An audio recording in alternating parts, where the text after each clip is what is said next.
Los ingresos son aumentos en los recursos económicos producidos a lo largo del ejercicio, bien en forma de entradas o aumentos en el valor de los activos, o bien como decremento de pasivos que originan aumentos del patrimonio neto y no están relacionadas con las aportaciones de los accionistas. Así pues, los ingresos son aumentos de los recursos económicos producidos a lo largo del ejercicio, bien en forma de entradas o aumentos en el valor de los activos, o bien como decrementos de pasivos que originan aumentos en el patrimonio neto y no están relacionadas con las aportaciones de los accionistas. Esta definición dada por el IASB es fundamental para comprender el tratamiento contable que las normas internacionales de contabilidad realizan al respecto a la forma en que deben registrarse algunas transacciones económicas relacionadas con conceptos de ingresos. El reconocimiento de los ingresos en la cuenta de resultados se realiza, por tanto, siendo consistente con la definición propuesta, es decir, cuando se produzca simultáneamente un probable aumento en los recursos económicos bajo el control de la empresa, relacionado con una disminución en los pasivos o un incremento en los activos y cuyo importe pueda determinarse con fiabilidad.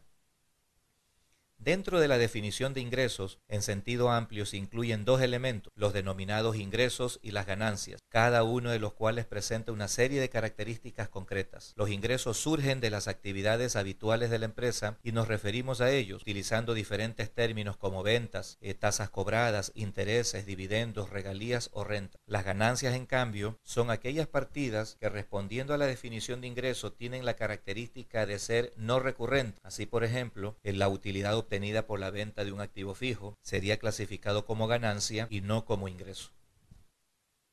Los gastos son decrementos en los recursos económicos producidos a lo largo del ejercicio en forma de salidas o reducciones en el valor de los activos o aumentos en los pasivos que originan decrementos del patrimonio y no están relacionados con el reparto de resultados a los accionistas. Por otra parte, los gastos son disminuciones en los recursos económicos producidos a lo largo del ejercicio en forma de salidas o disminuciones en el valor de los activos, bien como incremento de pasivos que originan disminuciones del patrimonio neto y no están relacionados con el reparto de resultados a los accionistas. Esta definición es fundamental para comprender el tratamiento contable que las normas internacionales de contabilidad realizan al respecto a la forma que deben registrarse algunas transacciones económicas. Así pues, el reconocimiento de los gastos en la cuenta de resultados se realiza siendo consistente con la definición de gasto propuesta cuando se produzca simultáneamente una disminución en los recursos económicos relacionado con una disminución en los activos o un incremento en los pasivos y cuyo importe puede determinarse con fiabilidad. Resulta muy interesante destacar que en la definición de gastos se incluyen dos elementos, los denominados gastos y las pérdidas. Ambos aparecen recogidos con las siguientes peculiaridades. Los gastos aparecen en las actividades recurrentes de la empresa y suelen tomar la forma de una salida o amortización de activos, tales como efectivo y otras partidas equivalentes al efectivo, inventarios o activos fijos. Las pérdidas, en cambio, son aquellas partidas en que, respondiendo a la definición de gasto, no aparecen de forma recurrente en la empresa. El reconocimiento de los elementos es el proceso de incorporar, tanto en el balance general como en el estado de resultados, una partida que cumpla con la definición de un elemento y satisfaga los siguientes criterios.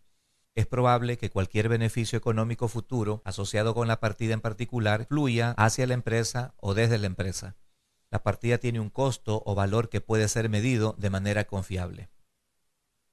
La probabilidad de beneficio económico futuro es el grado de incertidumbre de esos beneficios económicos asociados con la partida que fluye hacia la empresa. La confiabilidad en la medición es de esta que posea un costo o valor que pueda ser medido con confiabilidad. Medición de los elementos. La medición de los elementos financieros supone la determinación de importes monetarios por el que dichos elementos van a reconocerse en la contabilidad. En los estados financieros pueden utilizarse distintas bases de valoración, de forma aislada o a través de combinaciones entre ellas. Dichas bases de valoración son el costo histórico, el costo corriente, el valor de realización o liquidación y el valor presente. El costo histórico Esta base de valoración es la utilizada de la forma más generalizada, aunque en muchas ocasiones se combina con otras. Los activos se contabilizan por el importe de efectivo y otras partidas pagadas o por el valor razonable de la contrapartida entregada a cambio en el momento de su adquisición. Los pasivos se contabilizan por el valor del producto recibido o por las cantidades en efectivo y otras partidas equivalentes que se espera pagar para satisfacer la correspondiente deuda en el curso normal de la explotación.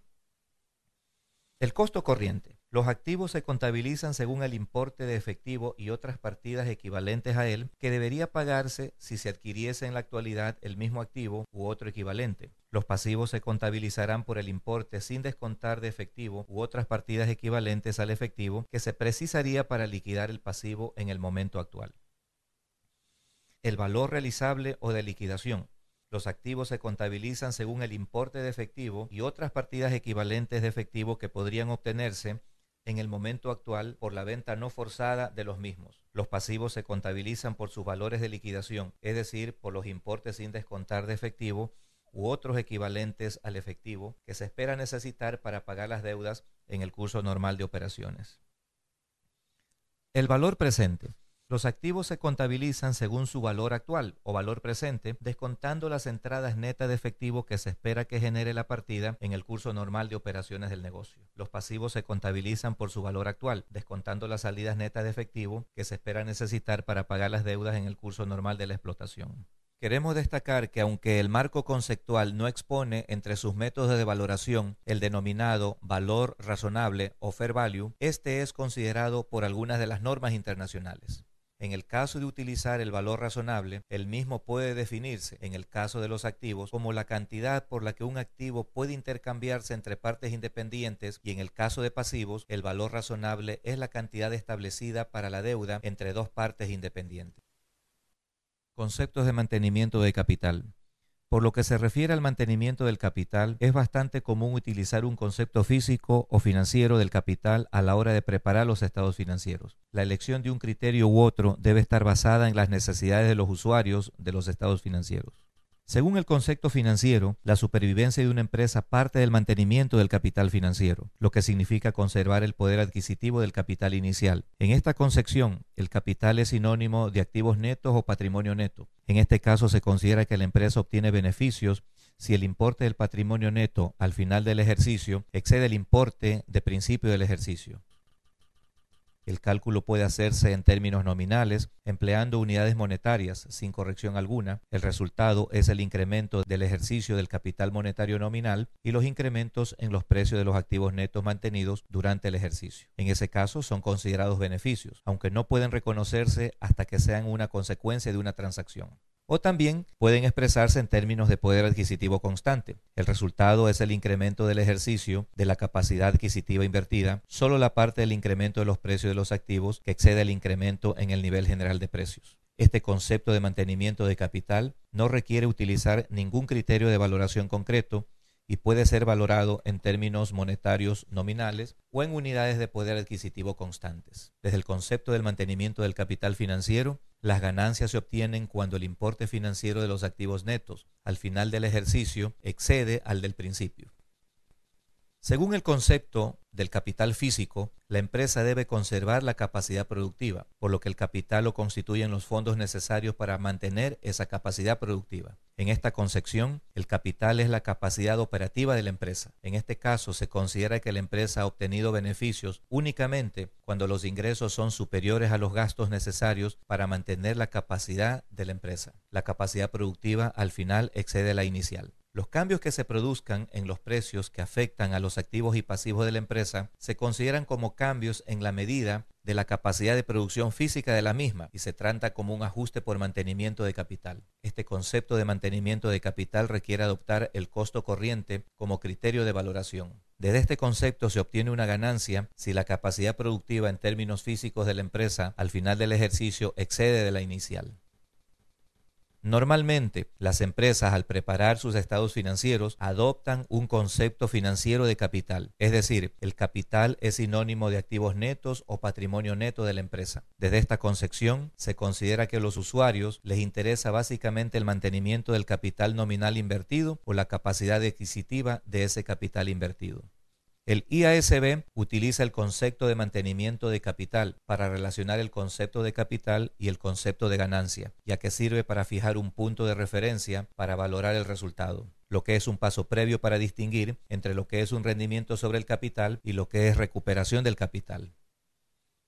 Desde esta perspectiva, se obtiene una ganancia únicamente si el importe financiero de los activos netos al final del ejercicio excede al importe financiero de los activos netos al principio del mismo, después de excluir las aportaciones de los propietarios y las distribuciones realizadas a ellos. De este modo, solamente las entradas de efectivo que excedan a las cantidades para mantener el capital pueden ser consideradas como ganancia. Por ello, el resultado es el importe residual que queda tras haber deducido de los ingresos los gastos. La principal diferencia entre los dos conceptos de mantenimiento de capital es el tratamiento dado a los efectos de los cambios en los precios de los activos y pasivos. En general, puede decirse que una empresa ha mantenido su capital si posee un importe equivalente al principio y al final del ejercicio. Cualquier cantidad por encima de la requerida para mantener el capital es una ganancia.